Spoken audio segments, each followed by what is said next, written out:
Hello and welcome to my YouTube channel life I study Satya. आज हम लोग बात करेंगे कक्षा 12 भौतिक विज्ञान के एक इम्पॉर्टेंट टॉपिक एक समान विद्युत क्षेत्र में स्थित विद्युत द्विध्रुव पर बलयुग्म का आघूर्ण।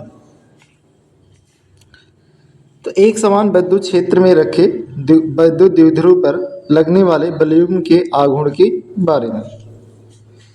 तो इसके लिए सबसे पहले हम लोग बात करते हैं एक समान विद्युत क्षेत्र क्या होता है। एक समान विद्युत क्षेत्र को हम समांतर रेखाओं द्वारा प्रदर्शित करते हैं। तो ये जो वेक्टर ई है ये एक समान विद्युत क्षेत्र को प्रदर्शित कर रहा है। विद्युत द्विध्रुव क्या होता है इसके बारे में हमने पहले ही बात किया है कि विद्युत द्विध्रुव एक ऐसा निकाय है जो परिमाण में समान तथा प्रकृति में विपरीत दो निकट रखे आवेशों से बनता है, जिसके विद्युत द्विध्रुव आघूर्ण का जो मान है P बराबर 2qL होता है। तो विद्युत द्विध्रुव आघूर्ण P बराबर 2qL। आइए आगे हम लोग बात करते हैं। माना एक विद्युत द्विध्रुव AB जो एक समान विद्युत क्षेत्र वेक्टर E में क्षेत्र की दिशा से थीटा कोण बनाते हुए रखा गया है। चित्रानुसार हम बात करें तो देखें कि ये वेक्टर E एक समान विद्युत क्षेत्र है और इसमें AB एक विद्युत द्विध्रुव है जो +q और -q आवेश से मिलकर के बना है, जिसके बीच की दूरी 2L है और ये एक समान विद्युत क्षेत्र वेक्टर E में रखा गया है। कैसे? विद्युत क्षेत्र की दिशा के साथ थीटा कोण बनाते हुए। तो विद्युत क्षेत्र की दिशा इधर है तो इसके साथ ये थीटा कोण बनाते हुए रखा गया है। अब ए से AC एक लंब रेखा खींचा और BC को मिलाया तो हम लोग क्या देख रहे हैं, थीटा कोण वाला एक समकोण त्रिभुज बन रहा है। आइए आगे बात करते हैं हम लोग। अब देखिए हमने जैसे ही इस विद्युत द्विध्रुव को इस थीटा कोण पर रखा इस विद्युत क्षेत्र में, वैसे ही इसके सिरे A और B पर बल कार्य करने लगते हैं। ये जो बल हैं इन आवेशों के कारण लगते हैं। तो विद्युत द्विध्रुव के सिरे A पर +q आवेश के कारण एक बल F काम कर रहा है जिसका मान QE है। फिर इसके दूसरे सिरे B पर उतना ही बल F काम कर रहा है, F बराबर QE। हम लोग क्या देख रहे हैं, दोनों परिमाण में क्या है, समान है, परंतु दिशा में क्या है, विपरीत हैं और एक दूसरे के समांतर हैं। तो ये बलयुग्म बनाने लगते हैं, बलयुग्म का काम करते हैं। और ये जो बलयुग्म होगा वो इस विद्युत द्विध्रुव को क्षेत्र की दिशा में लाने का कार्य करता है।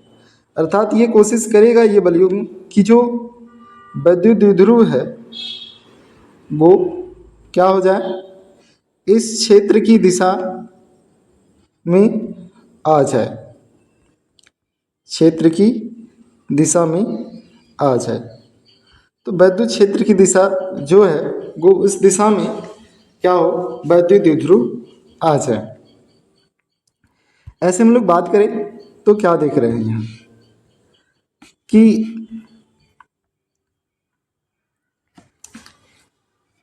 माना कि वैद्युत द्विध्रुव के सिरे ए पर प्लस क्यू आवेश तथा सिरे बी पर माइनस क्यू आवेश एक दूसरे से 2l दूरी पर स्थित हैं, एक दूसरे से 2l दूरी पर स्थित हैं।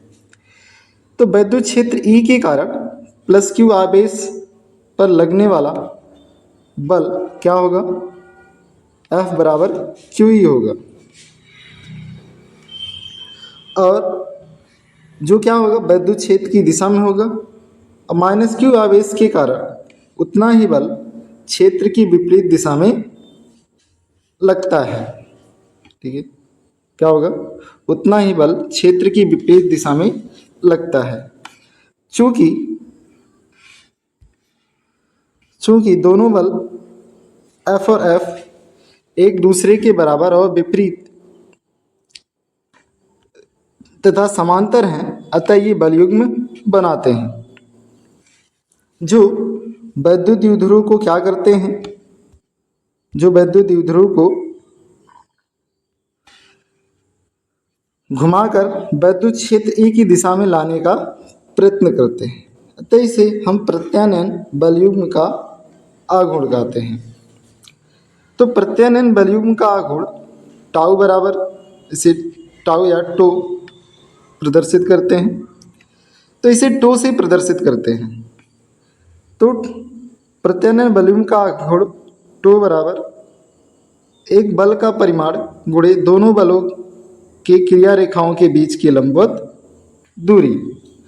अभी हमने देखा यहाँ इस फिगर में कि बल F ये जो प्लस क्यू आवेश के कारण काम कर रहा है और ये दूसरा जो बल F है जो माइनस क्यू आवेश के कारण काम कर रहा है। इन दोनों बलों के बीच की क्रिया रेखाओं की जो दूरी है वो क्या है?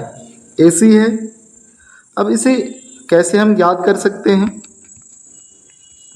तो हमने देखा यहाँ समकोण त्रिभुज बन रहा है, ये लंब है, कर्ण दिया ही है, लंब AC है, कर्ण AB है।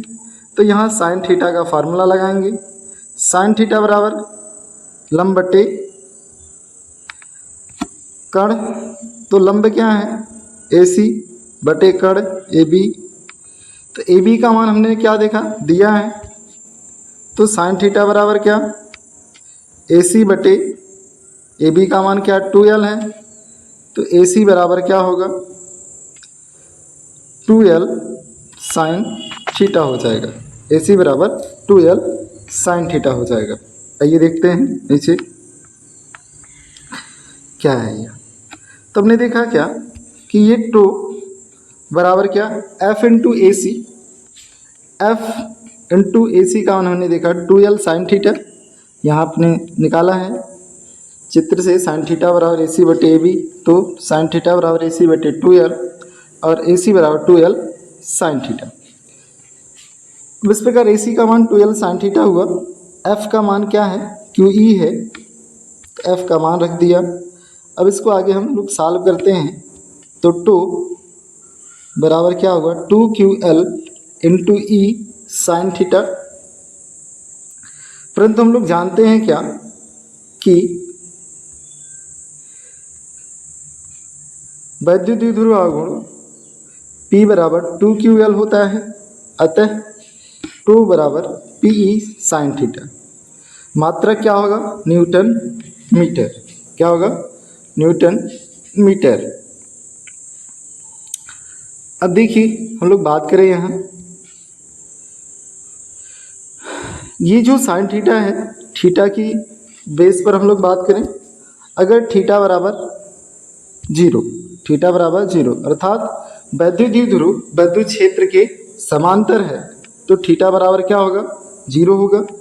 अगर थीटा बराबर 0 तो जो टाउ होगा अर्थात बलयुग्म का आघूर्ण टाउ वो क्या होगा?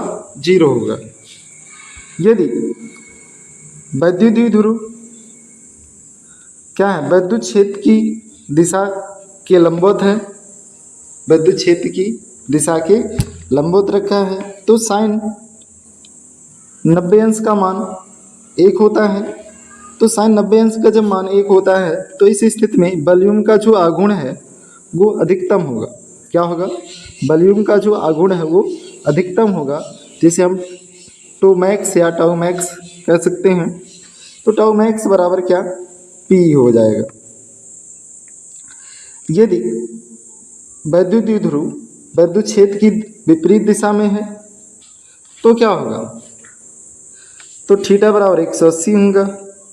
तो थीटा बराबर 180 अंश, तो साइन 180 अंश का मान फिर क्या होता है? 0 होता है। ऐसे में जो प्रत्यानयन वॉल्यूम का आघूर्ण टो होगा वो कितना हो जाएगा? फिर 0 हो जाएगा। इसका मतलब हमने देखा क्या? प्रत्यानयन वॉल्यूम का आघूर्ण कब अधिकतम होगा?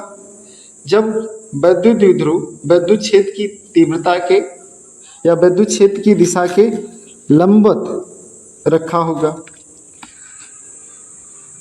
प्रत्यानयन वॉल्यूम के आघूर्ण का सदिश रूप क्या होगा? इसके सदिश रूप की हम लोग बात करें तो टो वेक्टर बराबर vector P into vector E का क्या? कौन सा गुणन? सदिश गुणन।